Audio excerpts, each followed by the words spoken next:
Previous year question paper में आज solve करेंगे हम एसएससी सीजीएल 2023 का जो एग्ज़ाम हुआ था, खासकर प्री में जो क्वेश्चन आए थे इम्पोर्टेंट, उन क्वेश्चंस को सॉल्व करेंगे ताकि जो आगे आने वाले एग्ज़ाम होंगे उनमें हमारा बेस मजबूत हो सके। खासकर जो हरियाणा ग्रुप डी का एग्ज़ाम है या दिल्ली पुलिस एग्ज़ाम है, तो उनके लिए एक विशेष तैयारी के रूप में ये वीडियो हो सकता है। तो आइए क्वेश्चन शुरू करें। जैसे पहला क्वेश्चन डिस्काउंट से है कि 15%, 20% और 25% की क्रमिक छूट पर समतुल्य एकल छूट ज्ञात करनी, यानी इन तीन छूट के बराबर एक छूट ज्ञात करनी है। और दोनों को जब हम छूट को कंपेयर करेंगे तो वस्तु का मूल्य है वो सेम होना चाहिए। तो ऐसे क्वेश्चन अक्सर पूछे जाते हैं और इनका एक तरीका होता है बेसिक कि जो तीनों छूट दे रखी हैं उनको हम 100 के साथ कंपेयर करेंगे। यानी किसी वस्तु का मूल्य या उस पर MRP था 100 रुपीज़, पहली छूट है 15% की, यानी वस्तु बिकेगी 85 की।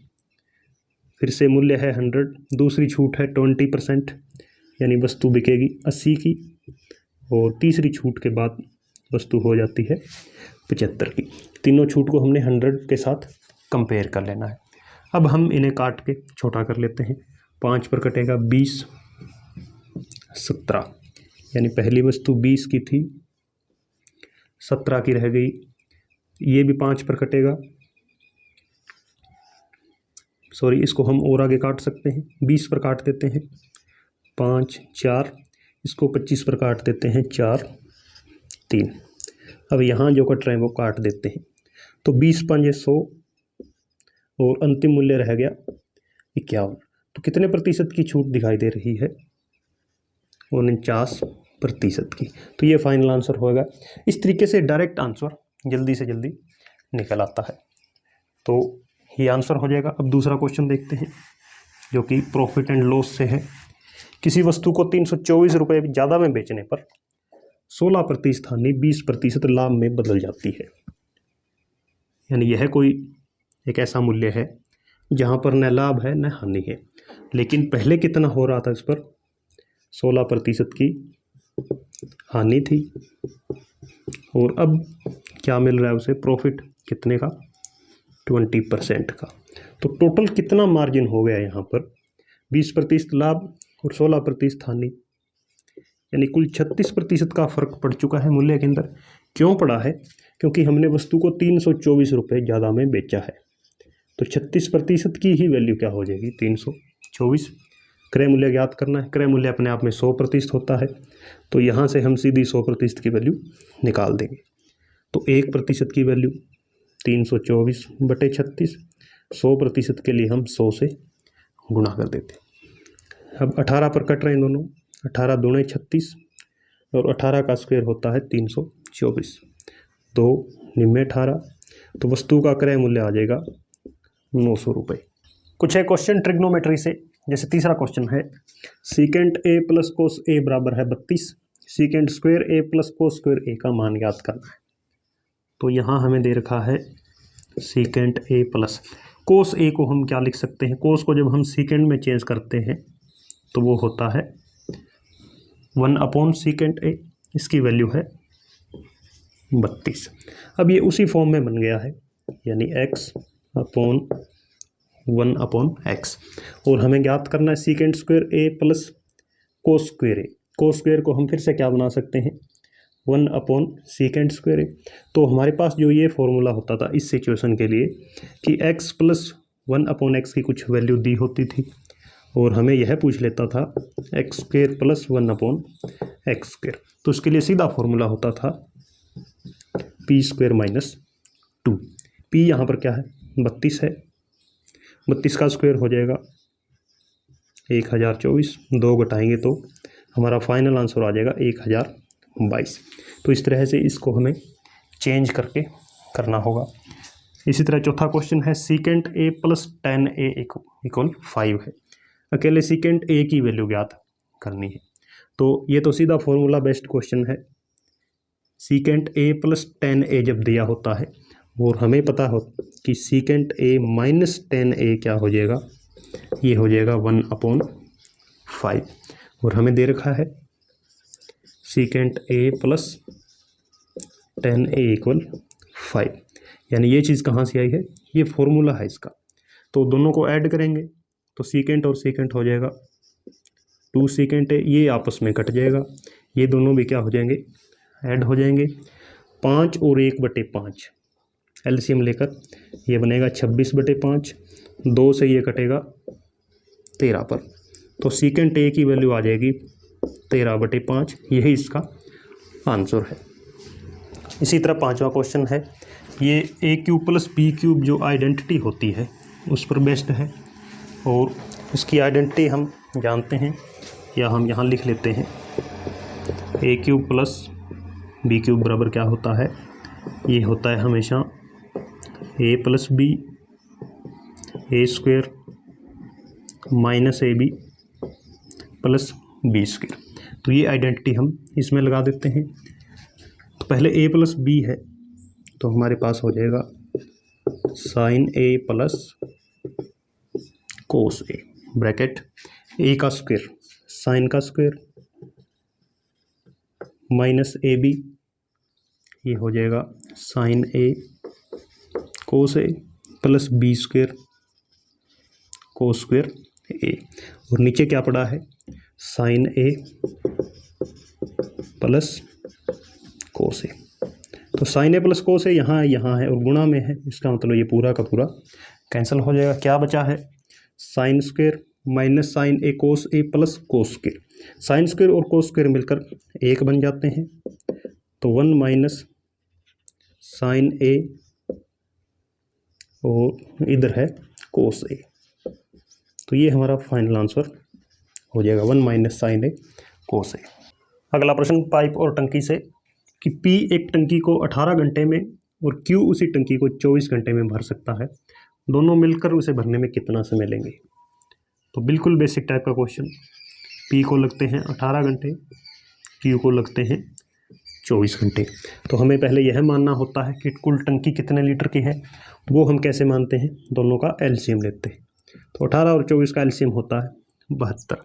अगला कार्य हम क्या करते हैं, इनकी अलग अलग कार्य क्षमता ज्ञात करते हैं कि यदि वह 18 घंटे लेता है P और 72 यदि लीटर क्षमता है, तो इसकी कार्य क्षमता क्या हो जाएगी 18 चौके 72, यानी 4 की कार्य क्षमता से भरेगा, और Q भरेगा 3 की कार्य क्षमता से।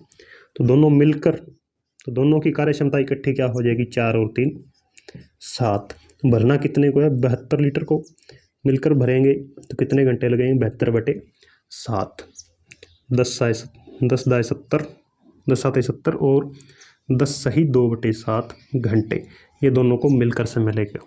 तो ये क्वेश्चन का आंसर। ऐसा ही 7वां क्वेश्चन है, इसमें 32 पेन है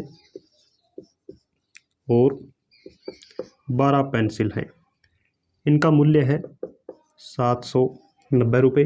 ज्ञात करना है 8 पेन और 3 पेंसिल का।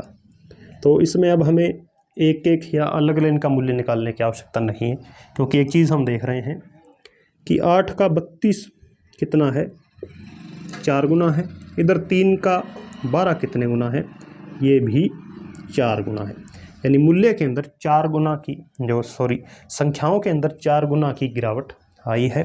तो मूल्य के अंदर की भी 4 गुना गिरावट आएगी। 4 गुना गिरावट का मतलब 4 से हम भाग कर देते हैं, तो 19 चौके 76, 30 बचेगा, तो 197.25 रुपये, ये इस क्वेश्चन का आंसर होगा।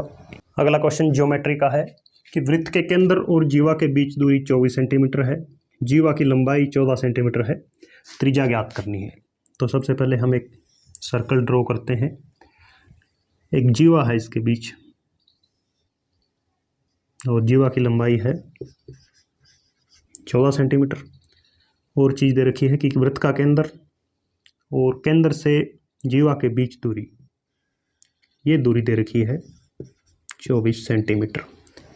त्रिज्या ज्ञात करनी है, तो यानी केंद्र को यदि हम यहाँ मिलाएं तो ये रेडियस हो जाएगी, ये ज्ञात करनी है। और जब भी हम वृत्त के केंद्र से जीवा पर लंब डालते हैं, यानी ये कोण 90 डिग्री का बनाते हैं, तो ये जो जीवा है ये 2 बराबर भागों में डिवाइड हो जाती है, ये हमेशा ध्यान रखना है। तो 14 की थी, 7 इधर हो जाएगी, 7 इधर। अब इस त्रिभुज के अंदर हमने लंब डाला है, यानी समकोण त्रिभुज है, इसका ऊंचाई है 24, आधार है 7। 24 स्क्वायर प्लस 7 स्क्वायर, 24 का स्क्वायर और 7 का स्क्वायर ये जुड़कर हो जाएंगे 625। और ये है कर्ण। कर्ण ज्ञात करने के लिए हम इसका अंडररूट कर देते हैं, यानी पाइथागोरस थ्योरम की सहायता से त्रिज्या कितनी आ जाएगी इसकी 25 सेंटीमीटर। 9वां क्वेश्चन, इसमें राम की औसत गति क्या होगी यदि वह बिंदु ए से बी की ओर 8 किलोमीटर प्रति घंटा तथा बी से ए 12 किलोमीटर प्रति घंटा की गति से लौटता है। यानी एक तरफ गया है और उसी रास्ते वापस आया है, अलग अलग स्पीड है, औसत स्पीड बतानी है। तो इसके लिए सीधा जो बेसिक फॉर्मूला होता है जो हम यूज़ करते हैं कि 2xy upon x plus Y. हालांकि इसका एक लंबा तरीका भी है, उससे क्वेश्चन थोड़ा ज़्यादा समय लगता है। फॉर्मूले से बिल्कुल इजी हो जाता है, यानी दोनों चालों की गुणा 12 और 8, नीचे दोनों को जोड़ देंगे। 2 से ये कटेगा 10 पर, 12 8 96/10 यानी 9.6 किलोमीटर प्रति घंटा, ये औसत गति है। अगला प्रश्न बोर्ड मास का है कि 6 माइनस फिर ब्रैकेट है 5 माइनस 24 भाग फिर छोटे ब्रैकेट में है 13 माइनस 5। तो बोर्ड मास में सबसे पहले चूंकि b यानी ब्रैकेट से शुरू करना है तो 13 में से 5 ये सबसे पहले घटेगा, क्या बचेगा 8। अब ये ब्रैकेट हट जाएगा 8। उसके बाद बोर्ड मास के अंदर d से मतलब डिवाइड होता है, या ये बड़ा ब्रैकेट जो सोल्व कर रहे हैं उसके अंदर डिवाइड है, तो 8 से ये कटेगा 3 पर। उसके बाद 5 माइनस 3 8, 5 में से 3 गए 2, 6 माइनस 2 4 इसका आंसर हो जाएगा। 11वां क्वेश्चन है परसेंटेज से कि ए की आय और खर्च का अनुपात 8:5 है, आय 20% बढ़े, खर्च 30% बढ़े, तो बचत पर क्या प्रभाव होगा। यानी इसमें हम एक तरफ तो लिखते हैं आय, खर्च और तीसरी चीज़ होती है बचत। आय और खर्च का अनुपात 8:5 दे रखा है, तो हमेशा ध्यान रखना है कि इसको हम अपनी मर्जी से 80 या 50 रुपये मान सकते हैं, 800 500 मान सकते हैं, अनुपात 8:5 ही रहना चाहिए। तो हमने मान लिया कि 800 रुपये आय है, 500 खर्च कर देता है, तो कितने बचाएगा 300। उसके बाद आय 20% बढ़ गई, 800 का 20% होता है 160, खर्च बढ़ गया 30%, 500 का 30% होता है 150। तो 160 आय बढ़े, खर्च बढ़े 150, कितने की बचत होगी 10 की, यानी 10 बचत अब ज़्यादा होने लग गई है। इस 10 को ही हमने अब प्रतिशत बनाना है, तो 10 बचत बढ़ गई, पहले कितनी हो रही थी 300, प्रतिशत बनाने के लिए हम 100 से गुणा कर देते हैं, तो 10/3% ये खर्च के अंदर बढ़ोतरी होगी। 12वां क्वेश्चन है 3.5 सेंटीमीटर त्रिज्या वाले गोले का आयतन बताएं। तो गोले का आयतन का सूत्र होता है 4/3 पाई, आर हमें दे रखी है, तो क्यूब है तो 3 बार लिखेंगे। अब हम इसको सॉल्व करेंगे तो हमारे पास आंसर आ जाएगा। अगला क्वेश्चन रेशियो का है, एक स्कूल में लड़के लड़कियों की संख्या का अनुपात 11-15 है, उनकी संख्या के बीच अंतर 200 है, तो लड़के कितने हैं। तो पहले हम यदि अनुपात के बीच अंतर देखें, 11 और 15 4 का अंतर है, लेकिन वास्तव में संख्या में अंतर है 200, तो 4 यूनिट की वैल्यू ही क्या हो जाएगी 200 हो जाएगी, 1 यूनिट की वैल्यू हो जाएगी 50। अब आपसे जो भी पूछे, लड़का है या लड़की, लड़के पूछे हैं, लड़कों का अनुपात है 11, तो 11 की वैल्यू हो जाएगी 11 5 55, 1 पीछे 0 लगा देंगे। यदि लड़कियों की पूछता तब हम 15 से गुणा कर देते 50 की, तो अंतर वाले क्वेश्चन डायरेक्ट हो जाते हैं। फिर 14वां क्वेश्चन ब्याज से है कि 72 रुपये का 3 साल का ब्याज एक निश्चित दर पर, तो दर हम रेट से डिनोट कर लेते हैं और नीचे हम 100 लगाते हैं, ये है 32.4 रुपये। अब इसी दर पर 120 रुपये का 5 साल का ब्याज, यानी पहले हमें दर ज्ञात करनी होगी, तो ये पॉइंट हटेगा, नीचे लग गया 10, ये 0 इससे कैंसिल हो गई। 72 और 324 ये 18 पर कट रहे हैं, 18 चौके 72, 18 18 होते हैं 300, 24, 3 से कट रहा है, 3 6 18। अब 10 की यहाँ गुणा होगी 60 और 4 का भाग हो जाएगा, तो रेट आ जाएगी 15%। अब 15% 120 रुपये हैं, 15% दर है, 5 सालों के लिए ये ब्याज हम याद कर लेते हैं। 0 से 0 कैंसिल, 5 दूने 10, 2 6 के 12, 15 6 के 90 रुपये। तो ये हो जाएगा साधारण ब्याज। तो ये सीजीएल प्री के कुछ एक क्वेश्चन, इंपॉर्टेंट क्वेश्चन। इसके अलावा कुछ एक और क्वेश्चन भी थे, वे और ज़्यादा इजी थे। तो वीडियो कैसी लगी कमेंट करके हमें ज़रूर बताएं। धन्यवाद।